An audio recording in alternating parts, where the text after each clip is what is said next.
So yesterday or the day before yesterday, we have discussed that how we can find out the cyclic syndromes. कि हम अगर हमारे पास WX का हम syndrome निकालते हैं, that is WX into X transpose, और अगर हमने X into X raised to power M into WX का सिंड्रोम निकालना हो तो जरूरी नहीं है हमें उसका दोबारा X के साथ ट्रांसपोज करके देखना पड़ेगा. There is some another way as well. क्या वे था वो कि आप क्या कर सकते हो, जब X raised to power M into WX का सिंड्रोम निकालने के लिए मेरे को X raised to power M minus 1 का सिंड्रोम पता होना चाहिए. X raised to power M minus 1 के लिए X raised to power M minus 2 का पता होना चाहिए. मींस इस तरह से सारे करके हम सिंड्रोम्स निकाल लेते हैं साइक्लिक शिफ्ट्स. ठीक है. सो बच्चा आज हमने उसी को यूज करके डिकोडिंग सीखनी, इसको बोलते हैं एरर ट्रैपिंग डिकोडिंग. ठीक है. सो आज आपको जो लास्ट पार्ट आप कह रहे हो ना नहीं समझ आया था वीडियो का वो समझ आ जाएगा, बट जरा ध्यान से इस लेक्चर को देखना. नाउ सी अब क्या है.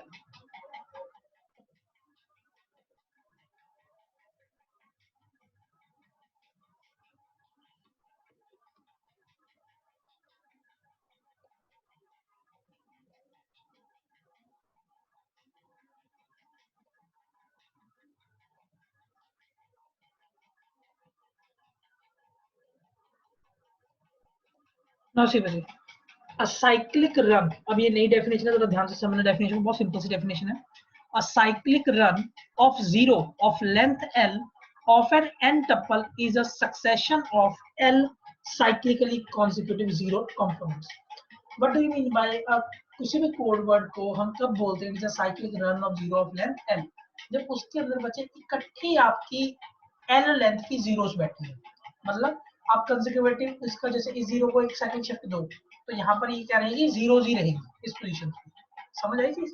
जैसे आपने इसको शिफ्ट कर लिया तो ये पांचों इकट्ठी चल रही है. तो इस तरह की कंसेक्यूटिव जीरो जो इकट्ठी चलती रहे. समझ आई चीज. So that is known as a cyclic run. जैसे अगर मैं ऊपर वाले एग्जांपल में देखूं तो ये क्या है, ये 5 जीरोस हैं, इकट्ठी चलेंगी. ठीक है ना. इसको क्या बोलते हैं, cyclic run of zero of length 5. Similarly अगली एग्जांपल दो. ये है आपके पास है ना, तो आप क्या करोगे, एक एक एक एक साइकिल शिफ्ट करोगे. तो एक साइकिल शिफ्ट करोगे पिछले वाला आगे आ जाएगा, ये बनकर एक और करोगे एक और. तो मींस ये 4 जीरो जो है जो आपकी इकट्ठी चल रही है उसको क्या बोलते हैं, cyclic run of zero of length 4. समझ आई. सो बच्चे इस डेफिनेशन को ही अब हम यूज करेंगे to find out decoding algorithm. ठीक है ना. डिकोडिंग एल्गोरिथम जिसमें कि मेरे को देखना पड़ेगा वेट कब किससे कम आता है ना, तो सारी चीजें. सबसे पहले इस डिकोडिंग एल्गोरिथम को समझते हैं. कहते हैं let's see be a q ary nkd code with generator polynomial gx. Obviously मतलब जब जनरेटर पॉलिनोमियल बोल दिया तो उसका मींस ये साइक्लिक कोड की बात कर रहे हैं. Let wx be a received vector with an error pattern ex. कहते हैं एक मान लो wx आपको रिसीव हुआ जिसका एरर पैटर्न क्या है, ex. ex का मतलब क्या होता है, जिस पोजीशन पे एरर्स है उस पे वहां पे 1 है, बाकी जगह पे क्या है, 0. ठीक है ना. समझ आई. मैं अगर बाइनरी की बात करूं, ठीक है. So where the vector of ex is what less than equals b minus 1/2. मतलब एरर्स कितनी होंगी. अब ऑब्वियसली बच्चे अगर एरर पैटर्न में बात करूं कि बाकी सब जगह पे 0 है, सिर्फ वहीं पे 1 है जहां पे एरर्स है. ठीक है. तो आप जरा ध्यान से समझो, तो उसका वेट क्या होगा, सर जितने एरर्स हैं या उससे कम जितना वो करेक्ट कर सकता है. देन दे सेड कि ex का वेट क्या होगा, obviously less than equal to d minus 1/2, and ex has a cyclic run of 0 of length at least के. अच्छा ये बच्चे ये मान के चल रहा है. ठीक है. ऑब्वियसली बच्चे जो ex है आपका है ना, तो उसमें क्या होगा, अगर 2 जगह पे एरर है, n 7 है, तो 5 जगह पे तो 0 होगी ना. ठीक है ना. मैं आपको एग्जांपल के अभी आगे समझाऊंगा उस तरह से, लेकिन कहते हैं यहाँ पे मान लेते हैं जो ex है उसका cyclic run of 0 of length क्या है, एटलीस्ट कम से कम k तो है. मतलब जितनी डिमेंशन है उस ex के अंदर कंसेक्टिव उतनी जीरोस तो होंगी ही होंगी. ठीक है. ये मान के चलते हैं. सो हमारा काम क्या है, हमारा गोल क्या है, what's our goal, what's the our goal is to find out that ex, ताकि मैं उस wx में से उस ex को माइनस करूं और मेरे पास जो कोड वर्ड सेंड था वो आ गया. समझ आई. अब वो ex कैसे फाइंड करना, दैट इज आवर क्वेश्चन. अब जरा ध्यान से देखिए. सबसे पहले वो क्या करता, आप wx का सिंड्रोम निकाल लोगे, फिर x raise to power i wx. मतलब आपने हर एक साइक्लिक शिफ्ट का wx के साथ सिंड्रोम निकालना, वो आपको आता है साइक्लिक शिफ्ट के सिंड्रोम निकालना. x के साथ, x स्क्वायर के साथ, x क्यूब के साथ, x4 के साथ, x5 जब तक निकाल सकते हो तब तक कहते हैं सारे के सारे सिंड्रोम्स निकालो और उनको डिनोट कर दो SIH, ठीक है। देन दे सेड जैसे जैसे आप सिंड्रोम निकालते जाओगे जब तक तब तक कहते निकाल लो, या एक ऐसा सिंड्रोम ढूंढ लो जिसका वेट क्या हो, लेस देन और इक्वल टू d-1/2 हो, ठीक है ना।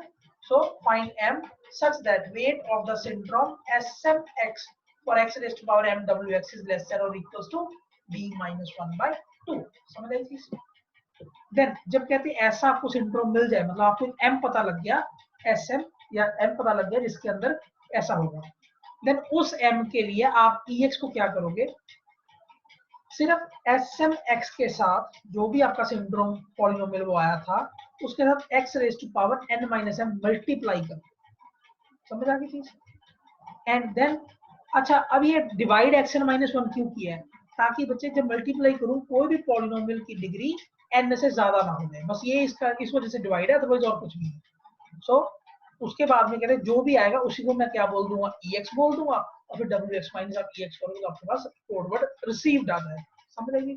सो there are 3 steps. Number 1 step is what, कि आपने क्या करना है, आपने हर एक का सिंड्रोम निकालना है, WX को जो कोड वर्ड आया है उसका तो निकालना ही निकालना है, अगर तो उसी का वेट लेस देन था, ठीक है, फिर तो सीधा ही हो गया काम, जितना आ गया सर वो माइनस करें।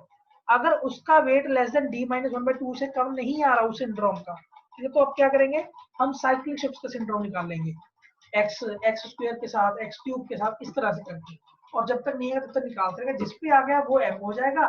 फिर हम क्या करेंगे, x raise to power n-m को sm से मल्टीप्लाई करेंगे, जो भी आंसर आएगा उसको ऑब्वियसली मॉड xn-1 करना ही करना है, ताकि x डिग्री ना हो, तो वो आपके पास EX आ जाएगा, एरर ऑफ दैट कोड आ जाएगा। ये बच्चे अब एग्जांपल है, इस एग्जांपल को जरा ध्यान से देखो, वही बनाई हुई है।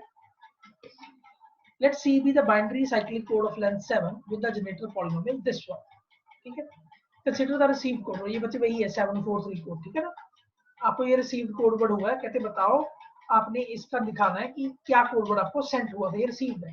तो आपने पहले क्या किया, आपने सिंड्रोम निकाल लिया WX के, ठीक है, वो अब आप सबको आता है कैसे निकालना, जस्ट डिवाइड करके, पता ना आपको ये चीजें, ठीक है ना।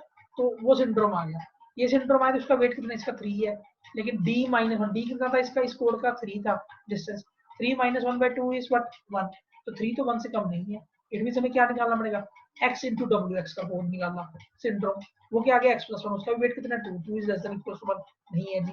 फिर हमने ये बच्चे सारे साइड पे निकाल लेंगे, फिर हमने क्या किया, हमने x स्क्वायर into WX का निकाला, तो S2 का निकाला, वो भी क्या आ रहा है, weight 2 less than equal to 1 नहीं है। फिर हमने क्या किया, x क्यूब into WX का निकाला सिंड्रोम, वो कितना आ गया 1 S3x। जब ये 1 आ गया, अब ये पता है sir weight is but equals to 1, मतलब ये बिल्कुल उस कंडीशन को सेटिस्फाई कर रहा है, कौन से वाले को, d-1/2 को।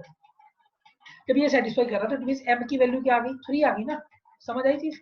देन उसने क्या बोला, जब आपको m आ जाए तो आप रिमाइंडर कैसे निकालोगे, x raise to power n-m, n कितना है 7, 7 minus 4, 7 minus m, m कितना 3, 7 minus 3 is 4, x4 into s3x, समझ आई चीज।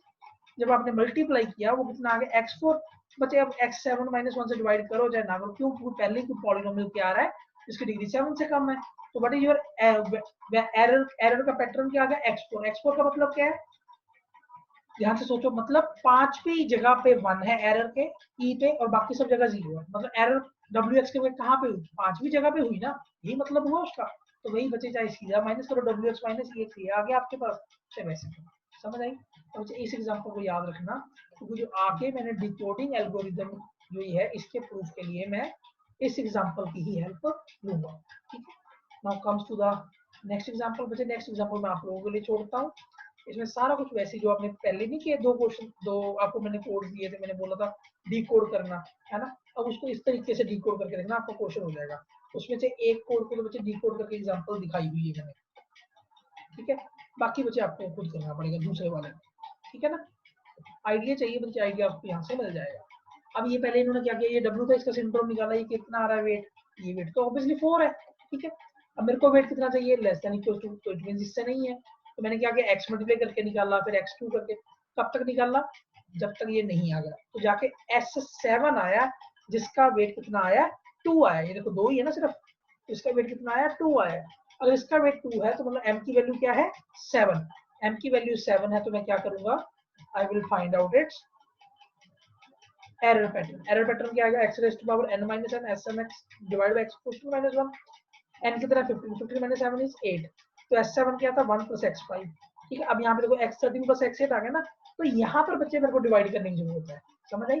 तो डिवाइड करूंगा क्या आ जाएगा ना सर, यहाँ पे भी डिवाइड क्यों करना, क्योंकि x15 से ऊपर तो है ही नहीं है कोई डिग्री, क्या आ जाएगा? x13 plus x8. This is your error pattern, minus करो, you will get the received value. Simple चीज, ठीक है. तो मुझे सेकंड एग्जांपल में आप लोगों को छोड़ता हूँ. Now comes to the proof of this result. अच्छा बच्चे, ये कुछ मैंने और क्वेश्चन लिखा हुआ है. Let's see the binary 7,4 Hamming code. इसके अंदर भी मैंने दिया हुआ है has at most one error decode this words using error trapping. ये दिए हुए हैं तीन एग्जांपल्स, फर्स्ट सेकंड थर्ड, ठीक है. तो इसको बच्चे अब सॉल्व करना अपने आप, ठीक है. तो ये आपकी प्रैक्टिस हो जाएगी, how to decode the words using this error trapping technology. समझ आ गई होगी आई थिंक. ना बच्चे, अब मैं आपको करवाता हूँ प्रूफ. इस बच्चे प्रूफ को जरा ध्यान से समझ. सो हमारे पास बच्चे दो चीजें हैं. एक तो ये चीज शो करना कि सर पहले तो ये बताओ कि ऐसा एम एग्जिस्ट भी करेगा. ये तो नहीं होगा कहीं मैं सिंड्रोम निकाल ली जाऊं और एम एग्जिस्ट ही ना करे, पहली चीज. दूसरी चीज क्या है सर? दूसरी चीज ये भी शो करो फिर ex is equals to x raised to power n minus m into smx divide by xn minus 1 आएगा. ये दो ही चीजें प्रूव कर दे और हमारा प्रूफ हो जाएगा, ठीक है. देखो जरा आता है पहले, first we show that existence of such m in step 2 जो उसमें था एग्जिस्ट करेगा. अब हमें गिवन क्या है? That error pattern ex has cyclic length has cyclic run of 0 of length k. अब ये हमें दिया हुआ है, ठीक है ना. cyclic run of 0 of length at least k होगा ही होगा. That is from previous example. अगर हम previous example में देखें तो उसमें क्या आया था? ex x4 आया था. x4 का मतलब क्या है? लेंथ क्या थी? 7 थी ना. तो पहले कांस्टेंट टर्म 0, x का टर्म 0, x स्क्वायर का 0, x क्यूब का 0, x4 का 1, x5 का 0, x6 का 0. समझ आ गई ना चीज बच्चे? ऑब्वियसली अगर n 7 है तो डिग्री ऑफ पॉलिनोमियल क्या रहेगी? 6 रहती है, ठीक है. अब यहाँ पर जरा खुद देखो, यहाँ पे बच्चे k कितना है, आपकी डिमेंशन कितनी है, जरा ध्यान दो उसकी. उसका जनरेटर पॉलिनोमियल क्या था? सिर्फ 3 कोएफिशिएंट थे ना, तो उसका मतलब उसकी डिमेंशन, सॉरी यहाँ उसकी डिमेंशन क्या थी उस जनरेटर पॉलिनोमियल की? ऑब्वियसली बच्चे 3 थी. सो k क्रॉस n याद है ना आपको? तो उसमें डिमेंशन क्या रहती है? सॉरी, उसकी डिमेंशन होती है 2 7 4, हाँ सॉरी 7 4 3 थी ना वो कोड. उसमें डिमेंशन कितनी है आपकी? 4, ठीक है. सो 4, ये देखो रन ऑफ साइक्लिक 4 के है या नहीं है, ठीक है ना. तो वो अब बच्चे ये अज्यूम कर रहे हैं उसमें, कहते हैं अगर कोई ऐसा एरर है जिसके अंदर 0 लेंथ के एटलीस्ट k नहीं होगा साइक्लिक रन, उसको हम डिकोड नहीं कर पाएंगे. उसकी पहली कंडीशन है, ठीक है. कहते कब होगा? जब कम से कम k लेंथ का एटलीस्ट k का साइक्लिक रन होगा ही होगा. अब जैसे यहाँ पर 4 का साइक्लिक रन है तो ही मैं कर पा रहा हूँ. समझ आ गई ना चीज? अब ये पहले नहीं पता होगा हमें, ठीक है.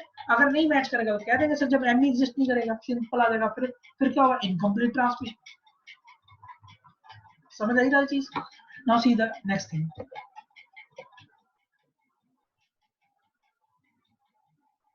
देखो यहाँ पर क्या है? अब ये क्यों कह रहा है cyclic run of 0 of length 6?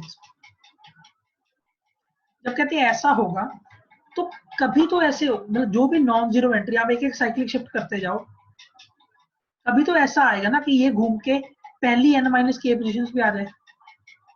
आपने इसकी साइक्लिक शिफ्ट लेनी, एक साइक्लिक शिफ्ट लोगे तो क्या होगा? ये वाला यहाँ पे आ जाएगा. दूसरी साइक्लिक शिफ्ट लोगे क्या होगा? एक और आगे आ जाएगा. मतलब ऐसे ऐसे खिसकता रहेगा. तीसरी करोगे तो क्या होगा? यहाँ पे आ जाएगा. मतलब क्या है यहाँ पर सर? अगर आप 3 साइक्लिक शिफ्ट करते हो तो जो आपका नॉन जीरो एलिमेंट है वो कभी तो पहली पोजीशन पे आ जाएगा ना, पहली जो भी पोजीशंस है, ठीक है ना.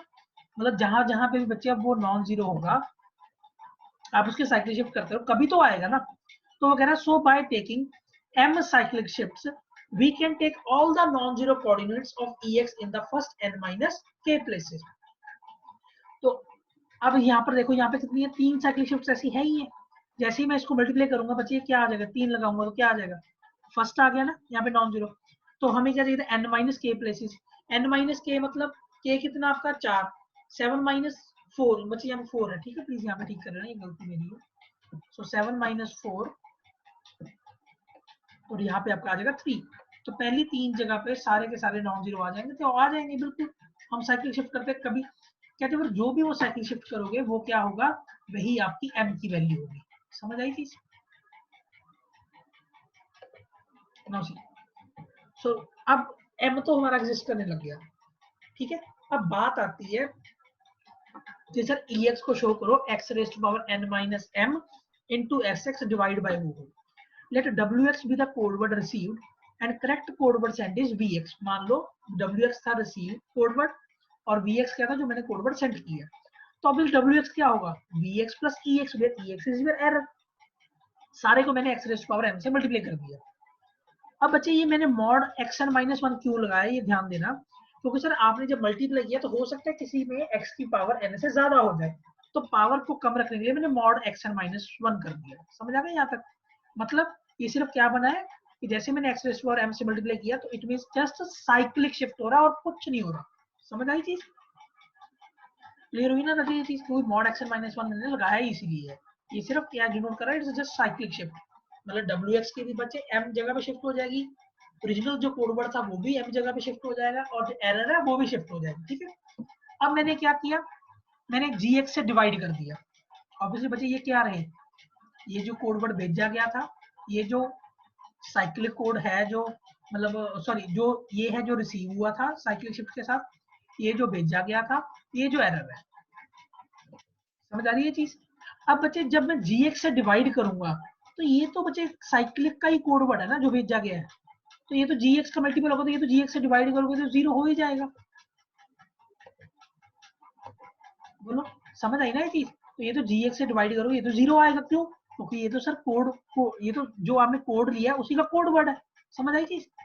तो डिवाइड बाय gx जब किया xm wx, अच्छा बच्चे इसके बाद मैंने मॉड xn माइनस 1 नहीं लिखा, मतलब तो समझ लेना कि जो xn के ऊपर कोई भी डिग्री थी वो खत्म होके उससे कम वाले में आ गए, ठीक है।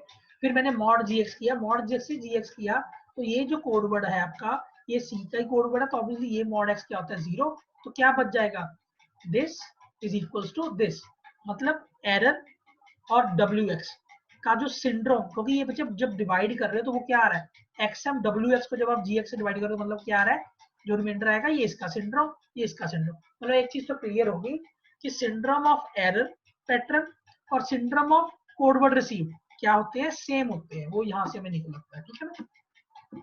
अब उसने क्या किया, ये मान लो जब इसको डिवाइड कर रहे हो उसका कुछ रिमाइंडर आएगा, वो रिमाइंडर कितना आएगा rx, देन ऑब्वियसली अगर ये दोनों बराबर है तो वेट ऑफ rx क्या होगा, is same as that of weight of ex। It means weight of rx क्या आएगा, is less than equal to d minus 1 by 2, क्योंकि ex का हमने मानना है। समझ आ गई ना चीज? It means your rx is nothing just syndrome of this wx, that is smx। यहाँ से m तो आपका डिक्लेयर हो रहा है, हाँ ऐसा एक सिंड्रोम एग्जिस्ट करेगा ही करेगा, क्योंकि एरर तो वो बराबर है। समझ आ गई चीज? अब हमने ये दिखाना है कि जो ये सिंड्रोम आ रहा है या जो ex है वो किसके बराबर है, x raised to power n minus m into smx के बराबर है, ये हमें शो करना। तो मैंने क्या किया, मैंने tx ले लिया, कुछ तो देखो आएगा ना जब इसको मल्टीप्लाई करेंगे, कोई तो पॉलिनोमियल आएगा, कहते हैं वो पॉलिनोमियल क्या मान लो tx होगा, ठीक है। नाउ सी, अब मैंने एक इक्वेशन ले ली that is x raised to power m into wx minus tx, तो tx की मैंने वैल्यू डाल दी।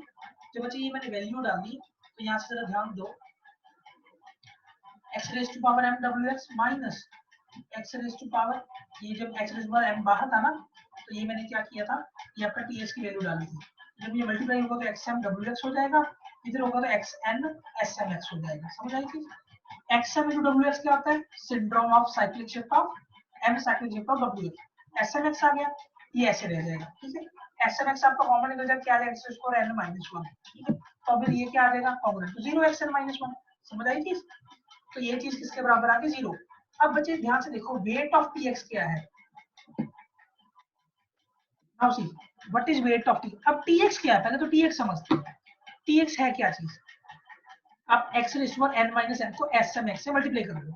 आपको पता है जब भी आप किसी पॉलिनोमियल को x की किसी पावर से मल्टीप्लाई करते हो और उसका मॉडुलो कर दो xn माइनस 1, वो जस्ट क्या होता है, साइक्लिक शिफ्ट होता है। है ना।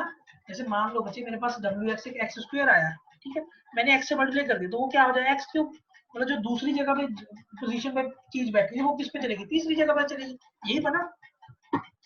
तो आप किसी भी चीज को अगर x की पावर से कुछ को मल्टीप्लाई करते हो तो वो क्या रहता है, साइक्लिक शिफ्ट। तो साइक्लिक शिफ्ट के अंदर जितनी पोजीशन पे ये नॉन जीरो था SMX, समझो जरा इस चीज को, जितनी पोजीशन पे ये SMX आपका नॉन जीरो था, ठीक है, उतनी पोजीशन पे ये भी नॉन जीरो होगा, क्योंकि इसलिए ये हुआ क्या है, ये है क्या चीज है, ये TX is nothing just a cyclic shift. तो जितनी जगह पे ये नॉन जीरो है सर उतनी जगह पे ये नॉन जीरो होगा, मतलब दोनों का वेट क्या होगा, वेट तो इट मींस बराबर होगा ना, समझना इस चीज को, ठीक है ना। तो TX और SMX का वेट क्या है, बिल्कुल बराबर है। सो और SMX का वेट कितना था ये हम यहाँ पे देख चुके हैं, दैट इज RX के वेट, और RX का वेट कितना है, D-1/2 से लेस देन। सो TX का वेट कितना आ गया, less than equals to D-1/2 because TX is just cyclic shift of SMX।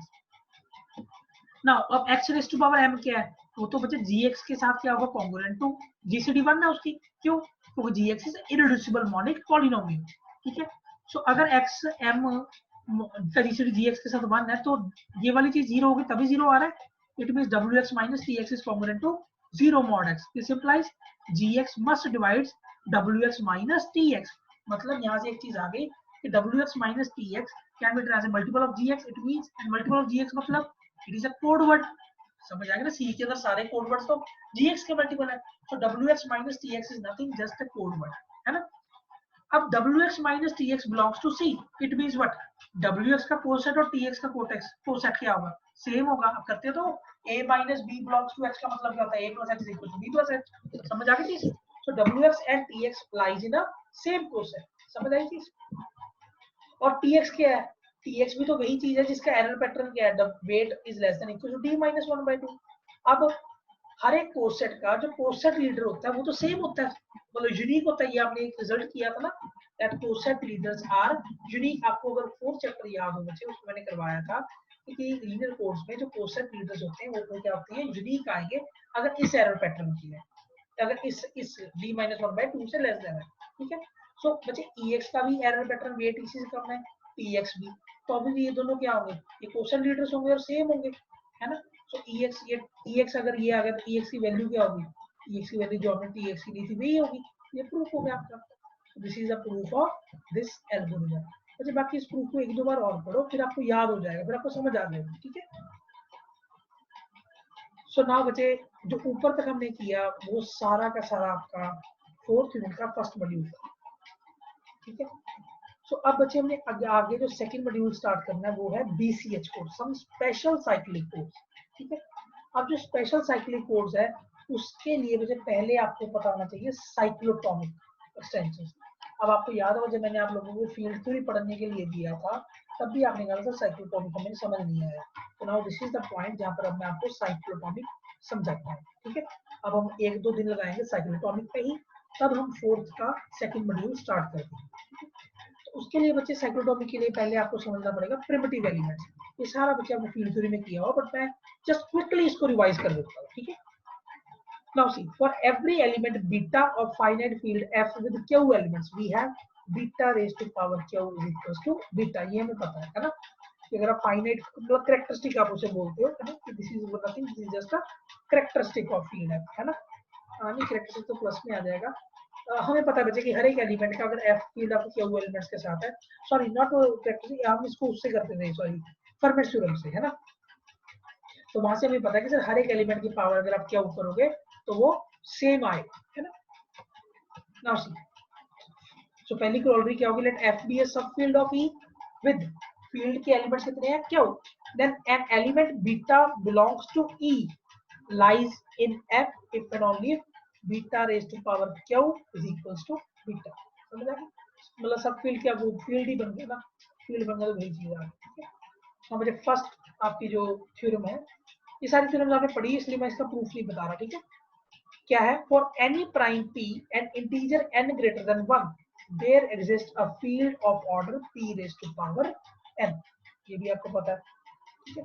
अब आओ जरा आगे, an element alpha in a finite field fq is said to be primitive if किसी भी एलिमेंट कहते को आप फील्ड अगर एफ क्यू है उसको कब प्रिमिटिव कहते हो, जब 0 alpha alpha square alpha cube up to alpha raised to power k-1 तक ऐसे फील्ड आप पूरी लिख पाओ, ठीक है। That is F Q star is generated by alpha. Q star का मतलब जब उसमें जीरो नहीं, जीरो तो वैसे ही है, उसके अलावा सारे एलिमेंट्स कैसे लिखना है इस तरह से। जैसे for example consider the field f4, ठीक है, is equals to f2 alpha. अच्छा, what do you mean by f2 alpha? That is f4 is equals to f2 divide by an irreducible polynomial जिसका अल्फा रूट हो, ठीक है, इस तरह से कह रहा है वो। That is f4 is equals to f2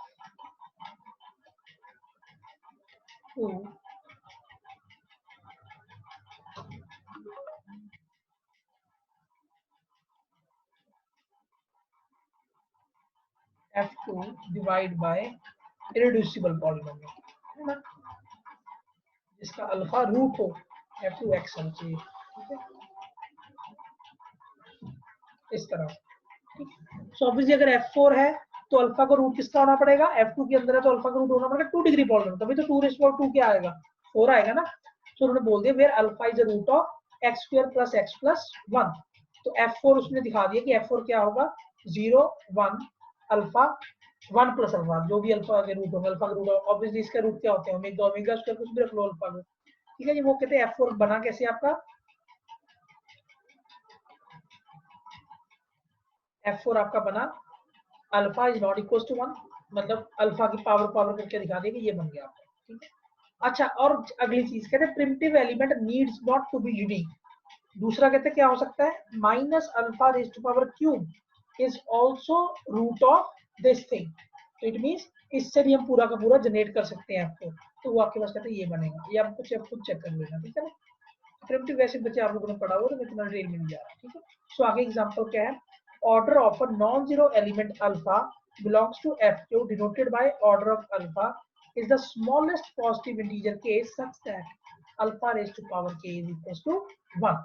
कि ऐसा कोई ऑर्डर, ऑर्डर का मतलब आपको पता ही है, साइक्लिक ग्रुप की बात कर रहा हूँ, मल्टीप्लिकेशन की, कहते हैं उसी को बोलते हैं that is the order of your alpha. और obviously order of an element in a, तो बच्चे देखो ना एफ क्यू स्टार है क्या, it is nothing just a cyclic group, sorry yes it is a cyclic group under multiplication, समझ आ गई ना। तो ऑर्डर ऑफ अल्फा क्या करेगा, हमेशा ग्रुप के ऑर्डर को डिवाइड करके, हमें पता है ये सब ग्रुप के ऑर्डर को बोल दो या क्यू के ऑर्डर को, है ना, एक ही बात है वो। जैसे इन्होंने आगे फिर example they the, 1 plus x square be the polynomial over f3, then 1 plus x square is irreducible over f3, it means f9 is equals to f3 alpha where alpha is a root of this x square plus 1, समझ आ गई। so we can find out the order of alpha, ठीक है ना। so alpha का order कितना आएगा, वैसे 4 आ जाएगा ना। तो अगर अल्फा इसका रूट है तो alpha square plus 1 is equal to 0, that is alpha square is equal to -1, तो अल्फा की पावर 4 क्या आ जाएगा 1, समझ आ गई चीज, ये किया हुआ, ये देखो।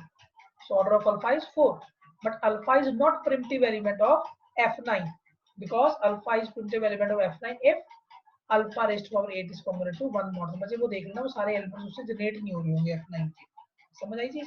इस वजह से अल्फा क्या होगा, उसका रूट नहीं होगा, प्रिमिटिव एलिमेंट नहीं होगा, ठीक है। तो अल्फा का ऑर्डर कितना आएगा, प्रिमिटिव एलिमेंट अगर देखें तो 8 आ जाएगा जहाँ पे, समझ आ गई चीज। मुझे आगे भी उन्होंने ऐसे ही बनाया, let alpha with the root of this equation, then find the order of alpha f8 f2 by, है ना, इसका बन गया। तो अल्फा अगर इसका है तो अल्फा चेक कर लेना, तो सारे आपके एलिमेंट्स आ जाने चाहिए, ठीक है ना।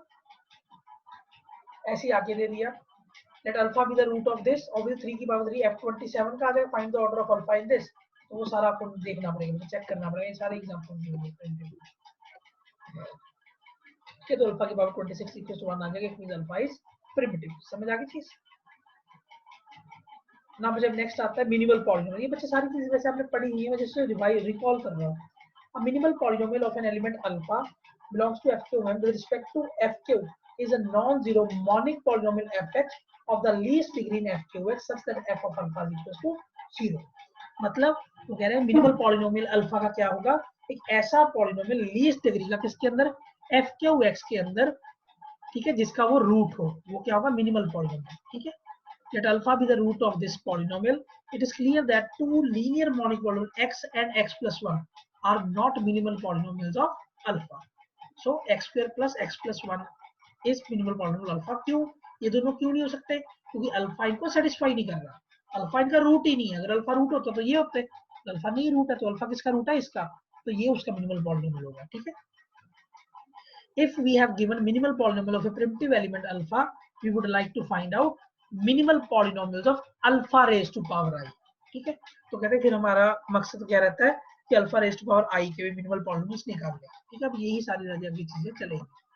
अब बात करते हैं साइक्लोटोमिक कोसेट। कोसेट का मतलब क्या था? अगर आपको याद हो, कोसेट क्या होता है? कोसेट आपका किसी भी चीज को पार्टीशन करता है ना, तो यहाँ पे भी बच्चे वही मतलब है। ये किसको पार्टीशन करेगा? ये Zn को पार्टीशन करेगा। जरा ध्यान से देखो, लेट m बी, m कोई भी कहते को प्राइम है किसके? क्यू से। ठीक है, the cyclotomic coset of Q mod m, बच्चे m की जगह यहाँ पे n कर लो। ठीक है, let n be co-prime to q, the cyclotomic coset of q mod n containing I is defined by।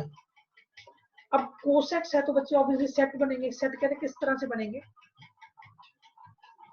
कोई भी एक क्यू है जो को प्राइम है, आप क्या करोगे? आई, अगर C1 की बात करेंगे तो आई की वैल्यू 1 आ जाएगी, C2 की बात करोगे तो 2 आ जाएगी, C3 की ऐसे से करके। तो कहते हैं सी आई क्या होता है? I into Q raise to power J modulo N. अब जे आप 0 से लेके 1 2 तक रन करोगे, कहां तक? जब तक कि वो वापस 1 ना आ जाए। क्योंकि अकेला बच्चे देखो ना, जे की वैल्यू 0 को क्या आ जाएगा? ये तो 1 हो जाएगा ना, आई अकेला रह जाएगा, आई मॉड एन इज आई। जब तक घूम के अब दोबारा आई तक नहीं आते, अब तक इसको लिखते जाओ, तो वो आपका क्या बन जाएगा? एक साइक्लोटॉमिक कोसेट। ठीक है, आई की वैल्यू चेंज करते रहो, आपके कोसेट चेंज होते रहेंगे। अब यहाँ पर क्या आ गया कि जब तक i into q raised power i के आई आपको congruent to i modulo n नहीं आता, तब तक हम इसको चलते जाएंगे। मतलब ऑर्डर ऑफ साइक्लोटॉमिक कोसेट क्या हो जाएगा? के आई। समझ आ गई चीज? अब कहते हैं आप क्या करो, एक subset low I1 I2 IT of Zn, क्योंकि मैं डिवाइड किसको करूंगा? मैं Zn को करूंगा डिवाइड। ठीक है, is called complete set of representative of cyclotomic coset of Q modulo n if Ci1 Ci2 up to Cit are all distinct, और सबकी वैल्यू यूनियन करेंगे, क्या बन जाएगा? Zn। इससे नेक्स्ट एग्जांपल से आपको समझ आ जाएगा। Find the all cyclotomic coset of 2 modulo 15, मतलब n की वैल्यू आपकी 15 है, Q की वैल्यू 2 है। पहले C not is equal to 0, वो तो 0 आ गया। फिर उन्होंने C1 निकाला, C1 कैसे निकलेगा? 1 1 इंटू क्यू, 1 इंटू 2, मतलब इस तरह से चल रहा है। ठीक है ना, क्यू की वैल्यू 2 से कब तक गए?